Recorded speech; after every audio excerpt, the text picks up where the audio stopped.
Sugar को control कैसे करें? शुगर एक ऐसी समस्या बनती जा रही है हमारे भारत में, इस तरीके से शुगर फैल रहा है जैसे कि अब तो लग रहा है कि महामारी फैल रही है। और नतीजा क्या है? ये हमारे खान पान, क्योंकि शुगर फैलने का जो मुख्य रीजन होता है, अक्सर लोगों का मानना है कि शुगर जो है बहुत ज्यादा मीठा खाने से होता है। देखो, ये मैंने जो अब तक देखा है, शुगर केवल मीठा खाने से नहीं होता है। शुगर खाने में एक फैक्टर ये काउंट जरूर करता है, लेकिन मैंने बहुत से लोगों को देखा है और मैं अपने खुद को बताऊं, मैं मीठा बहुत खाता हूं, लेकिन अभी तक मुझे न तो शुगर की समस्या हुई, न ब्लड प्रेशर की समस्या हुई और ना ही किसी इस तरह की समस्या जो मुझे परेशान कर सके और डॉक्टर के पास जाने के लिए मजबूर कर सके। कारण क्या है?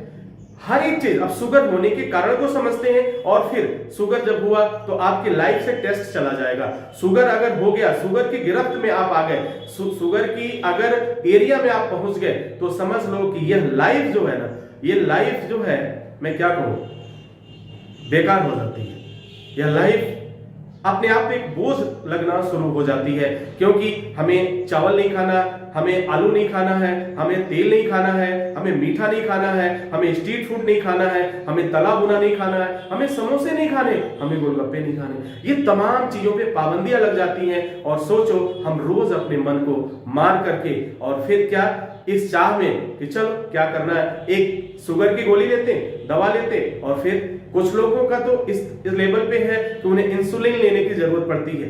तो ये कंडीशन हम क्यों आने दें? ये मैं तमाम उन लोगों से बात कर रहा हूं, इन नौजवान पीढ़ी से बात करना चाहता हूं। ये मैसेज अगर आपके पास जा रहा है तो उन तक भी पहुंचाएं, ताकि अगर आपने इस चीज को अपना लिया, अगर आपने योग को अपना लिया, तो फिर पूरी लाइफ में आपको शुगर कभी भी परेशान नहीं करना है। शुगर न हो इसके लिए आपको क्या काम करना है? शुगर, देखिए, पहला काम जो शुगर का जो मुख्य रोल होता है वह है तनाव। अगर आपके जीवन में तनाव है तो क्या होगा? शुगर होने की काफी चांसेस आपकी बढ़ जाती है। दूसरा रीजन आता है जेनेटिक प्रॉब्लम, यानी आपके अनुवांशिक, जो अगर आपके घर में किसी को है और उनसे वो चला आ रहा है, तो शुगर होने की पॉसिबिलिटीज बहुत ज्यादा बढ़ जाती है। अब तीसरी बात क्या है? आपकी गलत खान पान, और सबसे ज्यादा जो इंपॉर्टेंट है वह क्या है? आपका मोटापा, आपकी ओबेसिटी। ये मोटापा जो है ये शुगर का कारण होता है। अब सवाल ये पैदा होता है कि शुगर को हम कंट्रोल कैसे करें? एक काम करना है, शुगर अगर आपने कंट्रोल कर लिया, शुगर को आप नहीं होने देना चाहते हैं, तो क्या होगा? करना क्या होगा हमें? अब क्या करें? दवाइयां तो खा रहे हैं, चलो जो दवा खा रहे हो आप, एक स्टेज को आप क्रॉस कर चुके हो, यानी आपको जो उपाय बहुत पहले करना चाहिए था वह उपाय अब आप जाके कर रहे हो।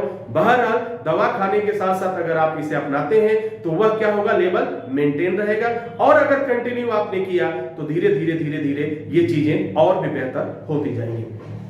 देखो, शुगर जब हमारे में क्या होता है, जब ब्लड में, हमारे खून में शर्करा की मात्रा, यानी ग्लूकोज कह लें, चीनी की मात्रा, मीठे की मात्रा बढ़ जाती है, तो हम कहते हैं कि शुगर हो गया। जब भी आप यूरिन करोगे, जब भी जहां आप यूरिन पास होता है आपका जहां पे, तो वहां पे चींटे लग जाते हैं, बड़े बड़े चींटे लग जाते हैं। तो आपको ये समझ लेना चाहिए कि उस समय आप शुगर के क्राइटेरिया में जा चुके हैं या बॉर्डर लाइन पे हैं। अब इसको नियंत्रित कैसे करना है? दवाइयां तो लास्ट स्टेज है, और ये दवाइयां शुगर की अगर शुरू हो गई तो ऐसा देखने में आया है कि जीवन, जब तक ये जीवन है तब तक ये चलता रहता है, दवा लेना पड़ता है।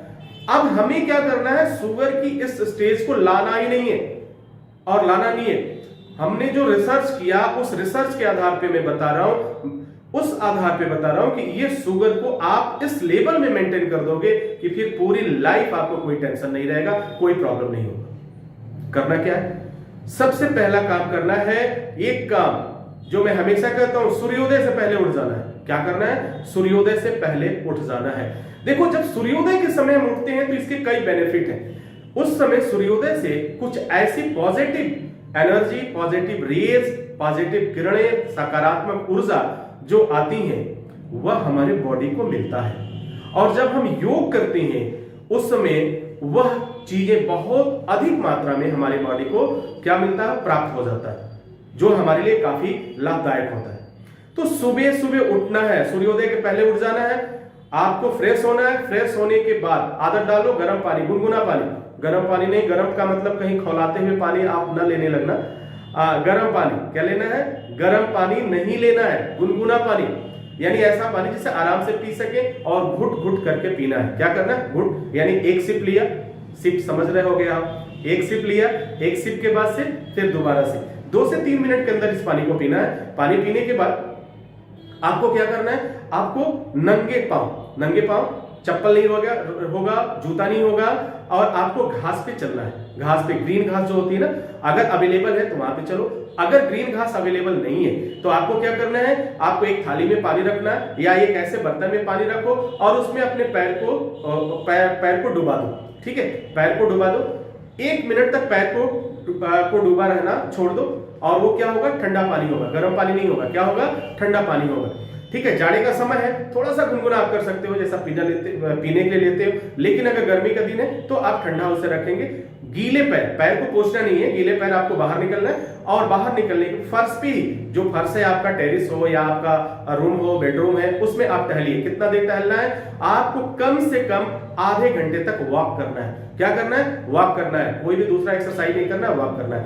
यह काम आपको 30 दिन कंटिन्यू करना है। 30 दिन करने के बाद आपको लगेगा कि कुछ न कुछ आप सुधार हो रहे हैं, क्योंकि हमारे पैर के नीचे कुछ ऐसे पॉइंट्स हैं जिन पर प्रेशर पड़ने से हमारा शुगर जो है, लेवल जो है, वो कंट्रोल होने लगता है। इंसुलिन का जो मात्रा है वो हमारे बॉडी में क्या होने लगती है? वो प्रॉपर वे में काम करने लगती है, इंसुलिन बनने लगता है, और फिर धीरे धीरे शुगर क्या होता है? समाप्त हो जाता है। तो ये काम अगर आप कर लेते हो तो और अच्छा।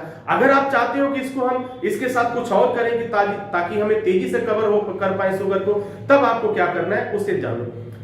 अगर आप चाहते हो कि इसके अलावा, टहलने के अलावा कुछ और करें, तो आधा घंटा तो टहलना है, ये दिमाग में बैठा लीजिए। सुबह सूर्योदय से पहले उठना है, आधे घंटे टहलना है, और इसके बाद आपको क्या करना है? 7 मिनट अनुलोम विलोम करना है। कितना है? 7 मिनट तक अनुलोम विलोम करना है, और उसके बाद कम से कम 3 मिनट तक कपालभाति करना है, बहुत ही धीमे गति से। यह 3 काम करिए, और 90 दिन के बाद रिजल्ट देखिए। जो रिजल्ट आपके पास आएगा वो सरप्राइजिंग आएगा। तो आई होप कि आप इस चीज को समझ पाए होंगे। उसके बाद आपका टेस्ट जो होगा वो जब कंट्रोल हो जाएगा, तो आप जिस चीज को परहेज करते थे उसे खा सकते हैं, लेकिन एक लिमिट में, एक मात्रा, क्योंकि अभी क्योर हुआ है। और फिर ये करते रहिए। अगर आपको कोई प्रॉब्लम हो रहा है तो आप हमारे सेंटर पे आ सकते हैं, वहां मिल सकते हैं। हमारे जो योग के कार्यक्रम होते हैं उसमें आकर के जानकारियां ले सकते हैं, या स्पेशल आप ट्रेनर के साथ आप इन सारी चीजों को सीख सकते हैं, जान सकते हैं। उम्मीद है कि यह जानकारी आपके लिए काफी फायदेमंद साबित होगी। इसी के साथ इजाजत चाहेंगे, नेक्स्ट वीडियो में हाजिर होते हैं। तब तक के लिए wish you all the best. Thank you for watching, thank you for love.